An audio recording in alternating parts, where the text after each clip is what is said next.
کیا کرنا ہے وہ پوچھنا چاہتی تھی کہ اب کیا کرنا تھا. وہ انہیں کے بلانے پر یہاں آئی تھی، ان کا بزنس. لیکن فی الحال خاموشی رہی کہ اس وقت پوچھنا عجیب تھا.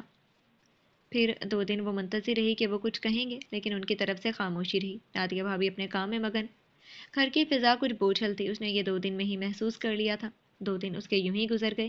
تیسرے دن رات کو عمر بھائی نے اسے لاؤنج میں بلایا. سب ٹھیک ہے یہاں؟ جی. کوئی مسئلہ؟ نہیں. کسی چیز کی ضرورت؟ شکریہ. پھر وہ خاموش ہو گئے. معطر چند لمحے ان کے بولنے کے منتظر رہی. آپ کہہ دیں عمر بھائی. کیا؟ وہ چونکے. جو کہنا ہے میں ہر شے سننے کے لیے تیار ہوں. وہ کچھ خاموشی سے اسے دیکھتے رہے، پھر تھکی تھکی سانس لی. میرے پاس تمہیں یہاں دینے کے لیے کوئی جاب نہیں ہے معطر. جی؟ میں کئی دن سے بتانا چاہ رہا تھا لیکن ہمت نہیں ہوئی. میں نے اپنا سارا پیسہ جوڑ کر بزنس شروع کرنے کا سوچا تھا، لیکن میرے پاس پرمٹ نہیں ہے.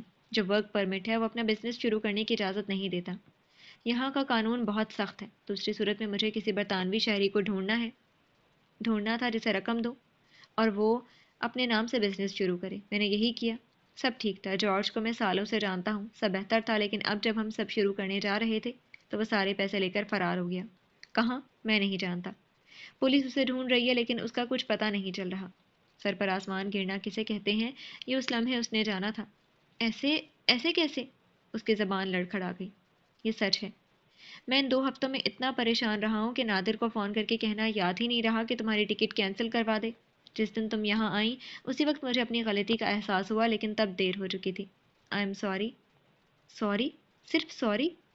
وہ اپنا سب کچھ چھوڑ کر آئی تھی، سب کچھ، گھر، محبت، بہن بھائی، سب کچھ. سوری؟ آپ کو مجھے بتانا چاہیے تھا عمر بھائی. وہ روحانسی ہوئی. مجھے معاف کر دو. بس معافی؟ وہ اٹھ کر چلے گئے. وہ وہیں بیٹھی رہی چند لمحے سر کے. جب نادیہ بھابھی اس کے ساتھ صوفے پر بیٹھی. دیکھو معطر، شاید تم مجھے غلط سمجھو. میں صفائی نہیں دوں گی، لیکن سچ یہ ہے کہ ہم اب تمہارے لیے کچھ نہیں کر سکتے. ہمارے پاس جگہ نہیں ہے جہاں تم رہ سکو، کوئی بزنس نہیں ہے جہاں تم کام کر سکو. ہم لوگ اتنے خوشحال بھی نہیں ہیں کہ تم کئی دن ہمارے ساتھ آرام سے گزارا کر سکو، اس لیے بہتر ہوگا کہ اپنا انتظام دیکھ لو. اتنی صفا کی؟ وہ بے بسی سے انہیں دیکھ کر رہ گئی. میں اتنی جلدی کہاں جاؤں گی بھابھی؟ رینٹ پر رہ لینا. یہاں کام کر سکتی ہو، ویسے بھی تمہارا اوپن ورک ویزا ہے، تمہیں مشکل نہیں ہوگی. میں جانتی ہوں کہ میں صفاق بن رہی ہوں، مجھے افسوس بھی ہے، لیکن مسئلہ یہ ہے کہ ہم تمہارے جتنے ہی مجبور ہیں. کچھ وقت تو دیں بھابھی. میں فوراً جانے کا نہیں کہہ رہی. ہم بھی چند دن اس گھر میں ہیں، پھر یہ بیچ کر کہیں اور لے رہے ہیں. ان چند دنوں میں تم اپنے لیے کوئی اور ٹھکانہ ڈھونڈ لو. نادر سے جو ہو سکا وہ کریں گے. ہم جانتے ہیں ہم سے بھول ہوئی ہے، ہمیں تمہیں پہلے بتا دینا چاہیے تھا اپنے حالات کا. I am sorry. دنیا کے پاس ایک یہی لفظ باقی رہ گیا تھا، سوری. بڑے سے بڑا نقصان کر دو سوری کہہ دو. اتنا چھوٹا لفظ اتنے بڑے نقصان کو کیسے دور کر سکتا ہے؟ وہ اٹھ کر کمرے میں آئی اور بے چینی سے ارد گرد گھومنے لگی. گھر بتانے سے سب پریشان ہو جاتے، یہاں وہ رہ نہیں سکتی تھی. انجان ملک، اجنبی لوگ، ایک لاوارث سی معطر صبا. اسے ایک بار خود ہی عمر بھائی سے ساری ڈیٹیل لے لینی چاہیے تھی. یوں منہ اٹھا کر دوسرے ملک کی امید پر آ جانا کہ گویا کام وہاں اس کا انتظار کر رہا ہے، سراسر بے وقوفی تھی، اور وہ یہ بے وقوفی کر چکی تھی. اسے لگا اس پر زمین اس سے زیادہ کبھی تنگ نہیں رہی. اگلے چند دن اس نے شدید پریشانی میں گزارے تھے. نادیہ بھابھی نے دوبارہ کچھ نہیں کہا تھا، لیکن وہ خود ان کے حالات دیکھ رہی تھی. جس گھر میں وہ رہ رہے تھے وہ ان کا اپنا تھا اور ان کی ضرورت سے زیادہ بڑا تھا. فی الوقت وہ کسی چھوٹے گھر میں شفٹ ہونا چاہتے تھے. 2 بچے تھے جو اسکول جاتے تھے اور کمانے والے واحد عمر بھائی. اگر مجبور وہ تھی تو وہ لوگ بھی تھے. پہلے پہل اس نے سوچا نادر بھائی کو کال کرے اور انہیں خوب سنائے، یا کم از کم عمر بھائی کے سامنے سارا غصہ نکال دے. انہوں نے اس کے ساتھ غلط کیا تھا اور اب وہ صفاق بن رہے تھے، لیکن بہت سی باتیں وہ صرف سوچ کر رہ گئی. زندگی عجیب ہو گئی تھی. وہ اپنا سب کچھ چھوڑ کر یہاں آئی تھی. واپسی مشکل نہیں ناممکن تھی. گھر بتا نہیں سکتی تھی، وہاں سب پریشان ہو جاتے. اسے جاب کرنی تھی، بابا کا علاج کروانا تھا، پیچھے بہت سی چیزیں تھیں جو درست کرنی تھی. اس نے طے کر لیا تھا کہ وہ اب خود ہی کوئی جاب ڈھونڈے گی. یوں ہاتھ پر ہاتھ رکھ کر بیٹھنے سے کچھ نہیں ہونا تھا. اسی رات عمر بھائی نے اسے بلایا. ایک جاب ہے، اگر تم کرنا چاہو. میں تیار ہوں. پوچھو گی نہیں کون سی جاب؟ کوئی بھی ہو. وہ کچھ دیر اسے دیکھتے رہے. ایک کیفے میں ویٹریس کی ضرورت ہے، کر لو گی؟ ویٹریس؟ اس کے دل پر گھونسا پڑا. انگلش میں ماسٹرز کرنے والی برطانیہ میں ویٹریس کی جاب کرے گی؟ عزت نفس فوراً اونت کر آئی. میں جانتا ہوں. یہ جاب تمہارے لیے مناسب نہیں ہے لیکن اس وقت غنیمت ہے، عمر بھائی نے جیسے اس کے خیالات جان لیے تھے۔ تمہیں فی الحال کام کی ضرورت ہے اور اس سے فرق نہیں پڑنا چاہیے کون سا کام۔ ویسے بھی وہاں کے پڑھے لکھے پی ایچ ڈی ہولڈرز بھی یہاں چھوٹے موٹے کام کر رہے ہیں۔ اسے احساس ہوا وہ ٹھیک کہہ رہے تھے۔ وہ اس وقت انکار کرنے کی حالت میں نہیں تھی۔ گہری سانس لیتے اس نے فیصلہ کر لیا، مجھے کوئی اعتراض نہیں ہے۔ وہ کچھ دیر کو چپ ہو گئی۔ دیکھو معطر، میں جانتا ہوں تم مجھے قصوروار سمجھتی ہو، ٹھیک سمجھتی ہو۔ مجھے اپنی پریشانی میں یہ نہیں بھولنا چاہیے تھا کہ میں نادر سے تمہیں یہاں بلوانے کا کہہ چکا ہوں۔ سوری بہت چھوٹا لفظ ہوگا لیکن میں اس کے علاوہ کچھ کہہ نہیں سکتا۔ میں بھی سمجھ سکتی ہوں عمر بھائی، کوئی بات نہیں۔ اس نے لاپرواہی ظاہر کرنا چاہی لیکن مسئلہ یہ تھا کہ بات عام نہیں تھی۔ وہ اپنا تقریباً سب کچھ داؤ پر لگا کر آئی تھی، نہ وہ واپس جا سکتی تھی نہ اس کے پاس یہ آپشن تھا۔ تم کل سے ہی جوائن کر سکتی ہو، کیفے کا مینیجر میرا جاننے والا ہے، اس سے بات کر لی تھی میں نے، اور جب تک چاہو یہاں رہ سکتی ہو۔ شکریہ، لیکن میں کوئی اور جگہ دیکھ لوں گی، مجھے علم ہے آپ لوگ یہ گھر چھوڑ رہے ہیں۔ وہ ظرف دکھا رہے تھے تو کم ظرف اسے بھی نہیں بننا تھا۔ دنیا میں ہر شخص کی الگ داستان ہے، ہر شخص کے پاس غم ہے، تو اگر ہم کسی کی پریشانی دور نہیں کر سکتے تو اس میں اضافہ بھی نہیں کرنا چاہیے۔ کیفے کا نام کوزی مگ تھا۔ ارد گرد یونیورسٹیز تھیں، اسکول، تفریحات، تفریحی مقامات، کاروباری اور مصروف علاقہ۔ اس نے اگلے دن ہی جوائن کر لیا۔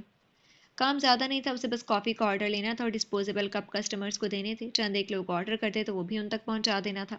تنخواہ کم تھی لیکن فی الحال نعمت ہی تھی۔ صبح سویرے سے دوپہر 2 بجے کی ٹائمنگ تھی۔ اس نے بنا کسی شکوے کے کام شروع کر دیا، ساتھ ساتھ گھر کی تلاش بھی جاری رکھی۔ ازلنگٹن مہنگا علاقہ تھا، ہاسٹل کی فیس اس کی استطاعت سے زیادہ تھی۔ جو ہاسٹل نسبتاً سستے تھے، وہاں کا ماحول اسے مناسب نہیں لگا۔ کئی دن کی خواری کے بعد بھی وہ کوئی بہتر جگہ نہ ڈھونڈ سکی۔ تم ہیکنی یا فینسبری پارک میں کیوں نہیں دیکھتی؟ وہاں اکثریت ایشیائی کمیونٹی کی ہے، تمہیں کوئی جگہ مل جائے گی۔ مایا کیفے میں اس کے ساتھ جاب کرتی تھی، شام کو وہ یونیورسٹی جاتی اور صبح کیفے۔ کئی دن کی خواری کے بعد اس نے مایا سے پوچھنا ہی مناسب سمجھا کہ وہ ازلنگٹن کو یہاں آنے سے پہلے جانتی تک نہیں تھی، اور مایا ازلنگٹن کی ہی رہائشی تھی۔ آئیڈیا اچھا تھا تو وہ دونوں ہی کیفے میں کے بعد ٹیوب سے ہیکنی چلی گئی تھی۔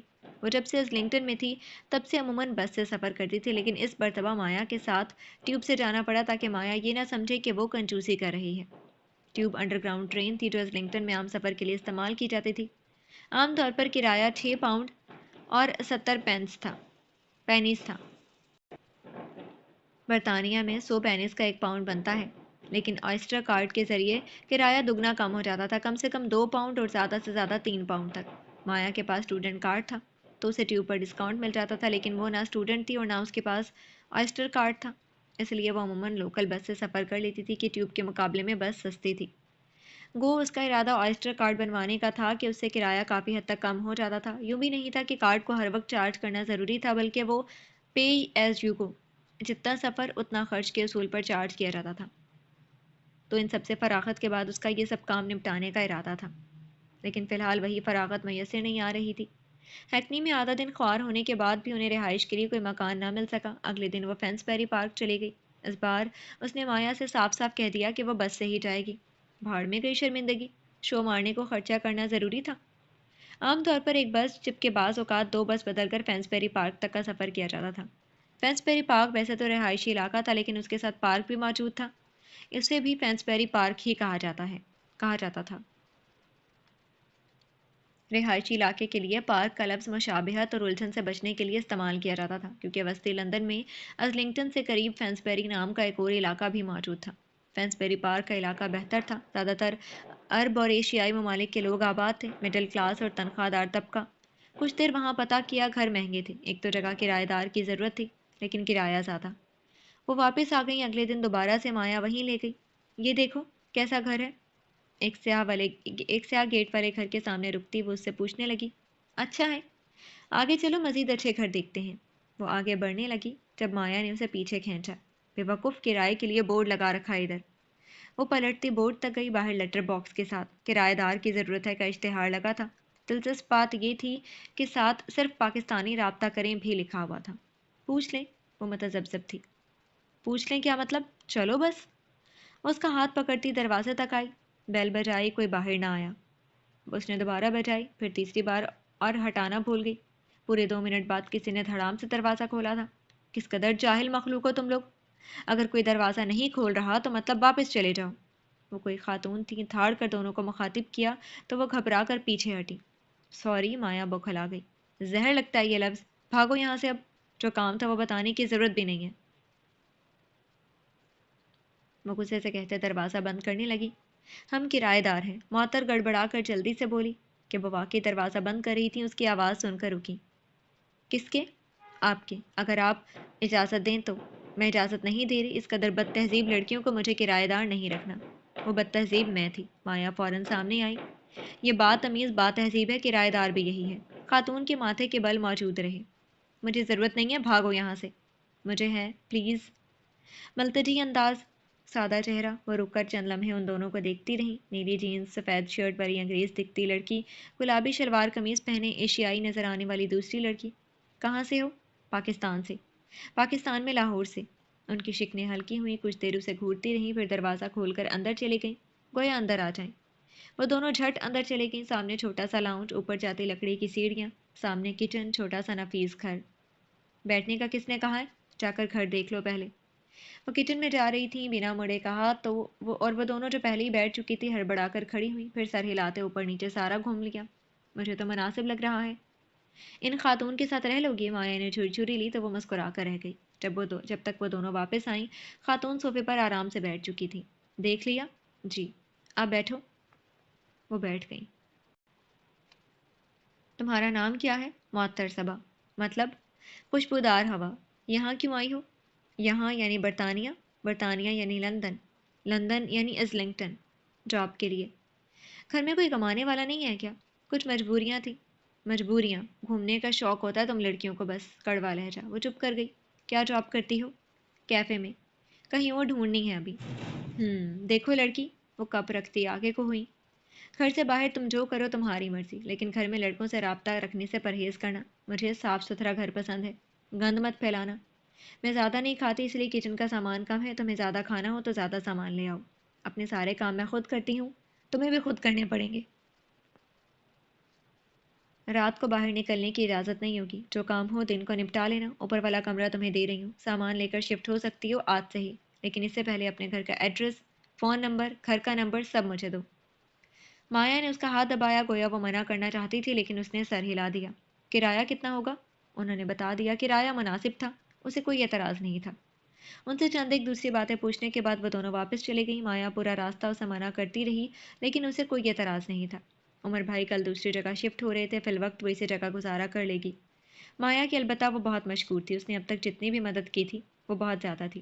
اہل برطانیہ سے متعلق اس کے جو خیالات تھے وہ یہاں آ کر تبدیل ہو رہے تھے۔ اچھے لوگ تھے، اپنے کام خود کرنے والی قوم، تیز رفتار زندگی کے ساتھ چلنے والے، مایوسیوں سے دور، پریشانیوں کا حل نکال لینے والے۔ اس کے کیفے میں آنے والے چند ایک ہی ہوں گے جن سے اسے بری وائبز آتی تھیں، یعنی مجموعی طور پر فی الحال معطر صبا اہل برطانیہ سے متاثر تھی۔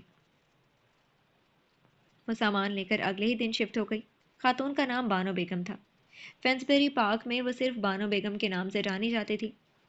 اسے بھی صاف کہہ دیا کہ ساتھ آنٹی وانٹی لگانے کی ضرورت نہیں ہے۔ وہ اپنا کروشیا کا کام کرتی تھی، سوٹوں پر کڑھائی کرتی اور یہاں پاکستانی کمیونٹی اور انڈینز میں فروخت کرتی۔ شوہر وفات پا چکے تھے، لیکن چند ایک چھوٹی موٹی دکانوں میں سرمایہ کاری کر رکھی تھی تو اس کی رقم بھی مل جاتی۔ نہ انہیں بہت زیادہ کا لالچ تھا، نہ ان کے پاس بہت زیادہ تھا۔ جو تھا وہ اس پر راضی تھی۔ اپنے شوہر کے ساتھ 20 سال پہلے خاندان والوں کی مرضی کے خلاف شادی کر کے لندن آئی تھی۔ پیچھے سب نے تعلق توڑ دیا۔ انہیں بھی پیچھے والوں کی ضرورت نہیں تھی، لیکن صرف تب تک جب تک ان کے شوہر زندہ رہے۔ 6 سال پہلے ان کا انتقال ہو گیا تو انہوں نے پیچھے رہ جانے والوں سے رابطے کی کوشش کی، لیکن اب پیچھے سوائے بھائیوں اور بہن کے کوئی باقی نہیں رہا تھا، اور بھائیوں نے لا تعلقی کا اظہار کر دیا تو انہوں نے بھی دوبارہ رابطہ نہیں کیا۔ اب یوں تھا کہ وہ تنہا تھی، اور یہ تنہائی انہیں کاٹ کھانے کو دوڑتی۔ کئی کرایہ دار رکھے لیکن کسی سے بن نہ سکی۔ انگریزوں سے خدا واسطے کا بیٹھ تھا۔ جب سے کار ایکسیڈنٹ میں کسی انگریز کی ٹکر سے ان کے شوہر کا انتقال ہوا تھا، تب سے انگریز زہر لگتے تھے، اٹھتے بیٹھتے ان کی برائی کرتی۔ اب پاکستانی لڑکی گھر آئی تھی تو کچھ سکون ہوا تھا۔ اس کا سکون البتہ درہم برہم ہو گیا تھا۔ جانے کس مزاج کی خاتون تھی، اس کے گھر فون کر کے تصدیق کی، کیفے جا کر جگہ دیکھی، اس کا آئی ڈی کارڈ چیک کیا، ایک کاپی اپنے پاس رکھی، گھر کا ایڈریس تک رکھ لیا۔ کن کے ساتھ رہ رہی ہو معطر؟ امی ان کے فون آنے کے بعد اس سے پوچھ رہی تھی۔ پاکستان سے ہیں امی، بانو بیگم نام ہے۔ تم نادر کے دوست کے گھر نہیں رکی تھی؟ میں وہاں کمفرٹیبل نہیں تھی، بچے ہوتے ہیں، ان کی اپنی زندگی ہے، پھر یہاں کرایہ مناسب تھا تو میں ایڈجسٹ کر لوں گی۔ اس نے کسی طرح انہیں مطمئن کر دیا۔ نادر بھائی کو اس نے صاف منع کر دیا تھا کہ گھر میں کسی کو نہ بتائیں کہ یہاں کیا ہوا تھا۔ جانے اماں مطمئن ہوئیں یا نہیں، لیکن مزید کچھ نہیں کہا۔ وہ دن میں ایک بار 2-3 منٹ کی کال کر لیتی، بابا کی خیریت اور باقی سب کا پوچھ کر رکھ دیتی۔ اپنی خیریت بتانے کا وقت نہیں تھا، نہ وہ اپنا حال بتانا چاہتی تھی۔ اس کے حال پہلے جیسے ہی تھے، اب مزید خراب ہو گئے تھے۔ وہ کیفے کے علاوہ بھی جاب ڈھونڈ رہی تھی، کچھ بانو آپا۔ ان کے منع کرنے کے باوجود اس نے بانو آپا کہنا شروع کر دیا تھا۔ کے ساتھ مل کر کروشیا کرواتی تو کچھ پیسے اسے بھی دے دیتی۔ صبح وہ کیفے چلی جاتی، دوپہر میں واپسی۔ جو مل رہا تھا وہ کافی نہیں تھا، جو کافی تھا وہ میسر نہیں تھا۔ گھر میں حالات پہلے جیسے تھے، اس کی کمائی وہاں کافی نہیں تھی، بابا کے علاج کے لیے مزید رقم درکار تھی۔ وہ انگلش میں ماسٹرز کرنے والی لڑکی اب دیار غیر میں ایک ویٹریس تھی۔ وہ اس پر بھی راضی تھی اگر اس کی جاب سے پیچھے کے حالات بہتر ہو جاتے۔ اسے اب احساس ہوا کہ ملک سے باہر جانے والوں کے لیے زندگی کتنی مشکل ہوتی ہوگی۔ جی تو ڈیئر لسنرز، آج کے لیے اتنا ہی، پھر حاضر ہوں گے نیکسٹ ایپیسوڈ کے ساتھ۔ اجازت دیجیے، شکریہ، اللہ حافظ۔